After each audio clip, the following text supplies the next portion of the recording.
നാരായണീയം ഒരു കൈയിലെടുത്തുകൊണ്ടും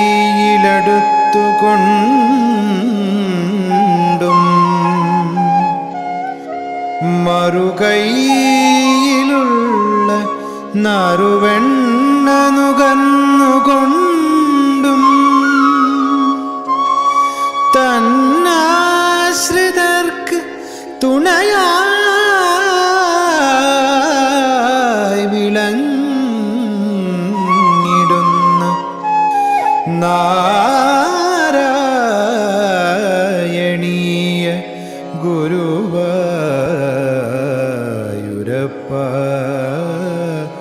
നമോ നമസ്തേ.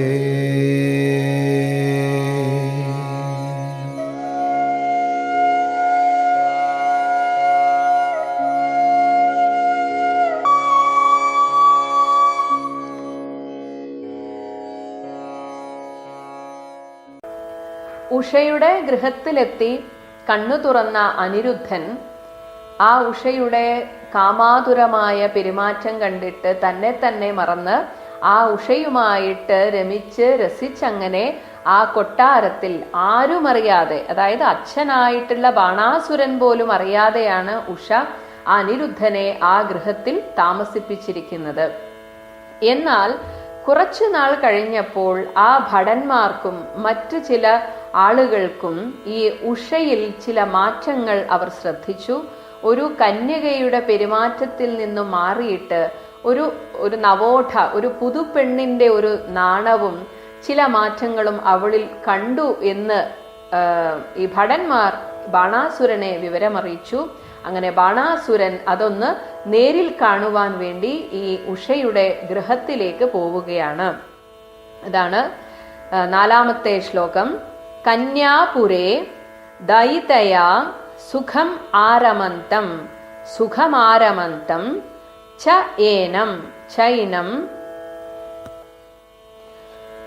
കഥഞ്ചന ബബന്ധുഷി ശർവബന്ധൗ ശ്രീ നാരദ ഉക്ത തത് ഉദന്ത ദുരന്തരോഷൈഹി ശ്രീ നാരദോക്ത തദുദന്ത ദുരന്തരോഷൈഹി ത്വം രോഷൈസ്ത്വം തസ്യ ശോണിതപുരം യദുഭിഃ ന്യരുന്ധാഃ യദുഭിർന്യരുന്ധാഃ.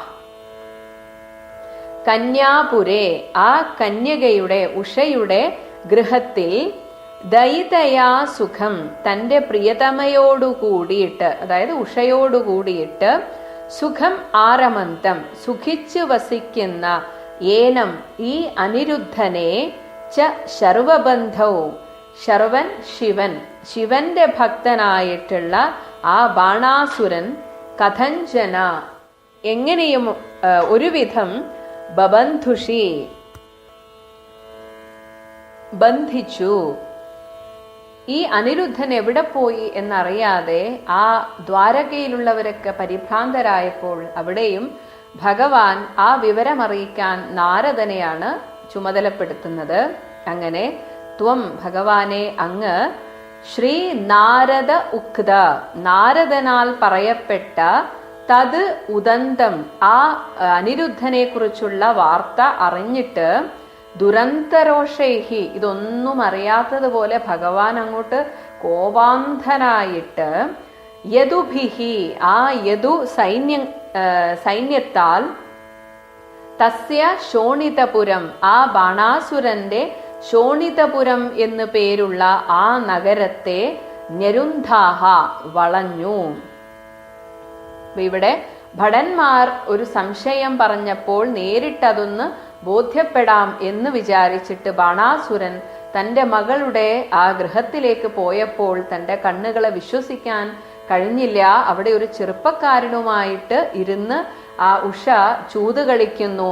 അവൾ നാണം കൊണ്ടിങ്ങനെ ചുമന്ന് ഒരു പുതിയ പെണ്ണിന്റെ ഒരു ഭാവഹാവാദികളോടുകൂടി ഉഷ ഇരിക്കുന്നത് കണ്ടപ്പോൾ ആ ബാണാസുരന് എല്ലാം മനസ്സിലായി.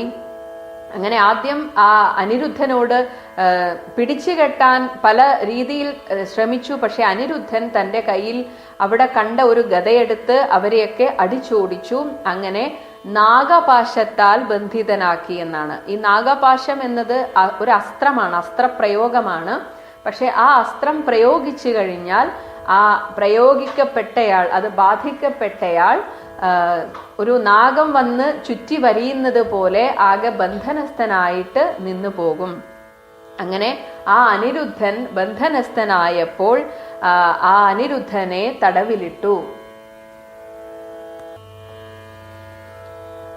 അനിരുദ്ധൻ എവിടെ പോയി എന്ന് അറിയാതെ വിഷമിച്ചിരുന്ന ആ ദ്വാരകാവാസികളുടെ ഇടയിലേക്ക് നാരദൻ വന്നിട്ട് ഇങ്ങനെയാണ് സംഭവിച്ചത്, അനിരുദ്ധനെ ബാണാസുരൻ തടവിലാക്കിയിരിക്കുന്നു എന്നൊക്കെ അറിഞ്ഞപ്പോൾ ഭഗവാൻ അത്യധികം ക്രോധാകുലനായിട്ട് അങ്ങനെ തൻ്റെ സൈന്യമായ യാദവ സൈന്യത്തെയൊക്കെ കൂട്ടിയിട്ട് ശോണിതപുരം, ആ ബാണാസുരന്റെ നഗരമായ ശോണിതപുരത്തിലേക്ക് ചെന്ന് ആ നഗരം വളഞ്ഞു.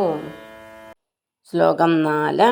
കന്യാപുരേ ദയിതയാ സുഖമാരമന്ദം ചൈനം കഥഞ്ജന ബബന്ധുഷി സർവബന്ധോ ശ്രീനാരദോക്ത തദുദന്ത ദുരന്തരോഷൈ ത്വം തസ്യ ശോണിതപുരം യദുഭിർഞ്ഞരുന്ധ. ഹരിശരണം. എല്ലാ സജ്ജനങ്ങൾക്കും, എല്ലാ നാരായണീയ ഉപാസകർക്കും വിനീത പ്രണാമം. വേദവ്യാസനെയും ഭട്ടപാദരെയും നമസ്കരിക്കുന്നു, ഗുരുവായൂരപ്പനെ നമസ്കരിക്കുന്നു, ഗുരുക്കന്മാരെയും പൂർവികരെയും ഓർക്കുന്നു. കുടുംബദേവത, പരദേവത, ഗ്രാമദേവത ഇവരൊക്കെ സ്മരിച്ചുകൊണ്ട് വേണം നമ്മൾ എല്ലാ കാര്യവും ചെയ്യാനായിട്ട്. ഇവിടെ ദശകം 82 ശ്ലോകം 4 നമുക്ക് നോക്കാം.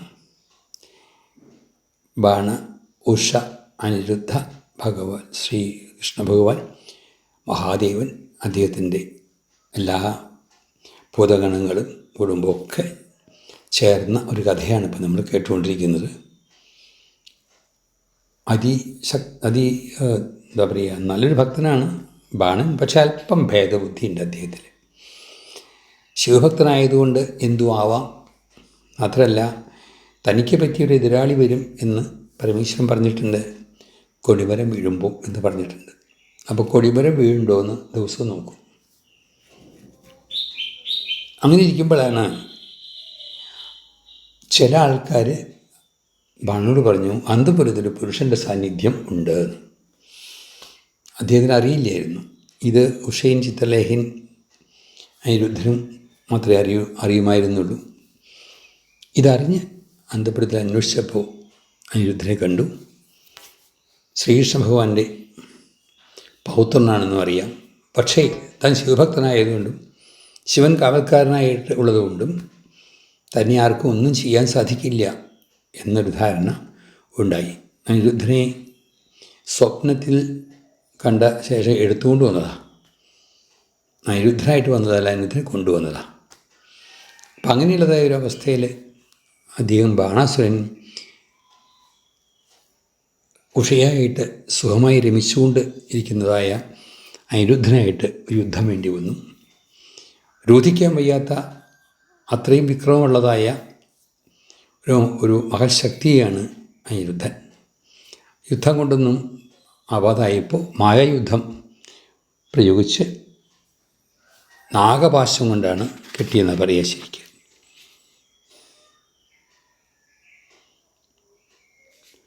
നാഗപാശം കൊണ്ട് പിടിച്ച് കെട്ടി അദ്ദേഹത്തിനെ തടവറയിലിട്ടു. ലോകസാക്ഷിയായിട്ട് സർവ്വദിക്കിലും സഞ്ചരിച്ചു കൊണ്ടിരിക്കുന്നതായ സാക്ഷാൽ നാരദ മഹർഷി ഈ വിവരം അറിഞ്ഞു.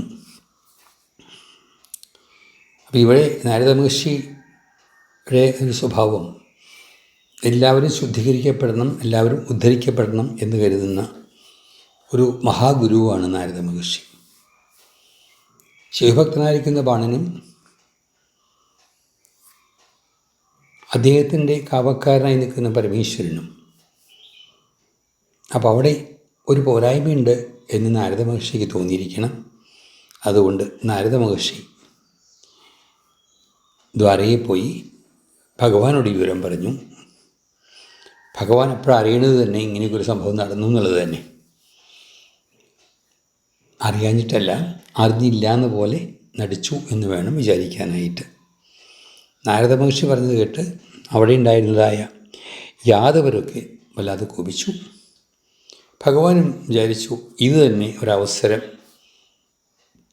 എന്ന് വിചാരിച്ച് യുദ്ധത്തിന് വേണ്ടി അല്ലെങ്കിൽ സൈനികളോട് പുറപ്പെടുന്ന സമയത്ത് നാരദ മഹർഷി പറയുകയാണ്, അങ്ങനെ എളുപ്പത്തിൽ അവിടെ ചെന്ന് അനിരുദ്ധനെ മോചിപ്പിക്കാൻ സാധിച്ചു എന്ന് വരില്ല. അവിടെ പരമേശ്വരൻ, ഗണപതി, സുബ്രഹ്മണ്യൻ, അതുപോലെ ശിവഭൂതങ്ങളൊക്കെ, ജ്വരമടക്കം എല്ലാവരുടെ കാവലാണ്. അപ്പം അങ്ങനെ അങ്ങോട്ട് ബാണാസുരനെ എതിർത്ത് തോൽപ്പിക്കാൻ സാധിക്കും തോന്നുന്നില്ല എന്ന് പറഞ്ഞപ്പോൾ ഭഗവാൻ പറഞ്ഞു, അതിന് തന്നെ ഞാൻ പോണത്. കാരണം അവിടെ ചെന്നാൽ മഹാദേവനെ കാണാൻ ചെയ്യാം. അദ്ദേഹത്തിനെ നേരിട്ട് കണ്ടിട്ട് കുറേ കാലമായി. അന്ന് പണ്ടെങ്ങോ കണ്ടതായി തോന്നുകയാണ്. അതായത് രാസക്രീഡ സമയത്ത് എങ്ങനെ ആയിരിക്കാൻ തോന്നുന്നു. ഏതായാലും ഒന്ന് കാണണം എന്ന് വിചാരിച്ചുകൊണ്ട് തന്നെയാണ് ഭഗവാൻ പുറപ്പെട്ടത്. അങ്ങനെ വന്നു അവിടെ വന്ന് യാദവ സൈന്യവും ഭഗവാനും കൂടിയിട്ട് ഈ ബാണാസുരൻ്റെ കൊട്ടാരത്തിൻ്റെ പേര് ശോണിതപുരം എന്നാണ്. ആ ശോണിതപുരത്തിനെ നിരോധിച്ചു. അവിടെ തടസ്സമായി. അങ്ങനെ അവിടെ വച്ചിട്ട് യുദ്ധത്തിൻ്റെതായ ആരംഭമാണ് അവിടെ വെച്ച്. നല്ല രസമായൊരു രംഗമാണിത്. ഭഗവാനും പരമേശ്വരനും തമ്മിൽ കണ്ടുമുട്ടണം. പരമേശ്വരൻ തൻ്റേതായ ധർമ്മം നിർവഹിക്കേണ്ടതായിട്ടുള്ളതുകൊണ്ട് അവിടെ അതിനെ എതിർക്കുന്നു, അതിനെ നിരോധിക്കുന്നു എന്നുള്ള അവസ്ഥയാണ് അവിടെ ഉള്ളത്. അങ്ങനെ അനിരുദ്ധനെ മോചിപ്പിക്കാമെന്നതായ ഭഗവാനും കാവൽക്കാരെ നിൽക്കുന്ന പരമേശ്വരൻ തമ്മിൽ കണ്ടുമുട്ടുന്നു. അവർ തമ്മിലുണ്ടാകും ഒരു ധാരണ. ആ ധാരണയാണ് ഇനി നമുക്ക് കേൾക്കാൻ സാധിക്കുന്നത്. രസകരമായ ചില രംഗങ്ങളാണിതൊക്കെ. ഭഗവാനും പരമേശ്വരനും തമ്മിൽ കൂട്ടിമുട്ടുന്നു. അവിടെ സുബ്രഹ്മണ്യനുണ്ട്, ഗണപതിയുണ്ട്, ശിവഭൂതങ്ങളുണ്ട്, യാദവ സൈന്യമുണ്ട്, ബലരാമൂർത്തിയുണ്ട്. നല്ല രസമായൊരു സംഘട്ടനെന്ന് പറയണോ സംഗമെന്ന് പറയണോ എന്നറിഞ്ഞുകൂടാ. ഏതായാലും ആ സുന്ദരമായൊരു മുഹൂർത്തം നമുക്ക് മനസ്സിൽ കാണാം. ശിവജ്വരമുണ്ട്, വിഷ്ണുജ്വരമുണ്ട്, എല്ലാം അവിടെ സമ്മേളിച്ചിട്ടുണ്ട്. നമുക്ക് മഹാദേവനെയും ഭഗവാനെയും ഒന്ന് ഓർക്കാനുള്ളത് ഒരു അവസരമായിട്ട് ഇതിനെ കണ്ടാൽ മാത്രം മതി. അതിനൊരു നിമിത്തമായി തീർന്നു ബാണാസുരൻ്റെ പ്രവൃത്തി എന്ന് വേണം വിചാരിക്കാനായിട്ട്.